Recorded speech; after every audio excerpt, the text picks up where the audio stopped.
ESPN Prospect of the Year, four-time New York Golden Glove champion. And I look on his record now right in front of me, and it looks like the last time that he fought was March 5th, 2011. Danny, why haven't you fought since then? Well, I haven't fought since then because I was diagnosed with cancer about a year and a half ago. I had a rare form of osteosarcoma, which was a tumor, a mass tumor that was growing on my spine, and it paralyzed me from waist down. So it was pretty bad, and then doctors told me I would never be able to box again. They told me I would never be able to walk properly again, and I overcame the odds, and a year and a half later, here I am to be able to box again. How did you determine that you had cancer? Was there something in your body that you felt leading up to it? Can you tell us about that? Well, I started to feel weakness in my legs. But normally boxers associate weakness with the legs with just not training. At that particular time I wasn't training. I was going to training camp, but I just associated that with just not training, and I said, you know what, maybe if I give it a couple weeks I'll get stronger. And all it did was just get worse and worse and worse, to the point where I had to get a cane, and then the cane turned into crutches, and then crutches turned into me completely being paralyzed, and I was wheelchair bound. For how long? For about 3 weeks.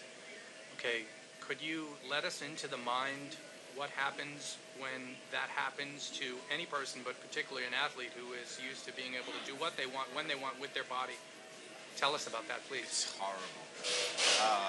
You feel like your world's coming to an end.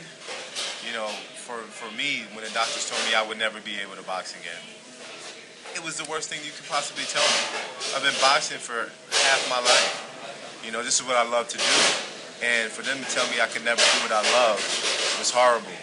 I thought about me not being able to take care of my family. I thought about me not being able to reach my goals in life. And all those things were just horrible to me. For me you can imagine how I felt at that time, especially laying on my deathbed. It was very difficult.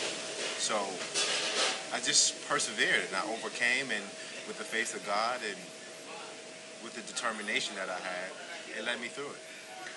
So in a sense, I feel like it's almost a win just getting to the point of having another fight, but presuming that you don't want to just sort of leave it there, you have aspirations to win a championship and win a title and make the money and the whole nine. Yeah.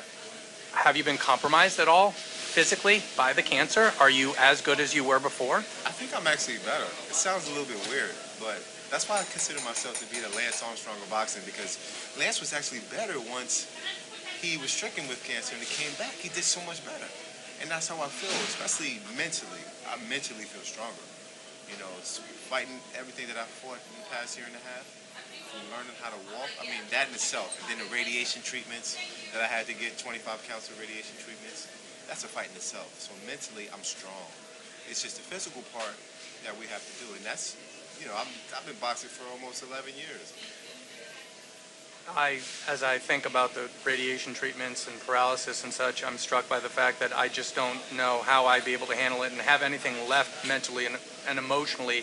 Is there any sort of worry that you have given too much of yourself mentally and that you will not be able to keep on keeping on?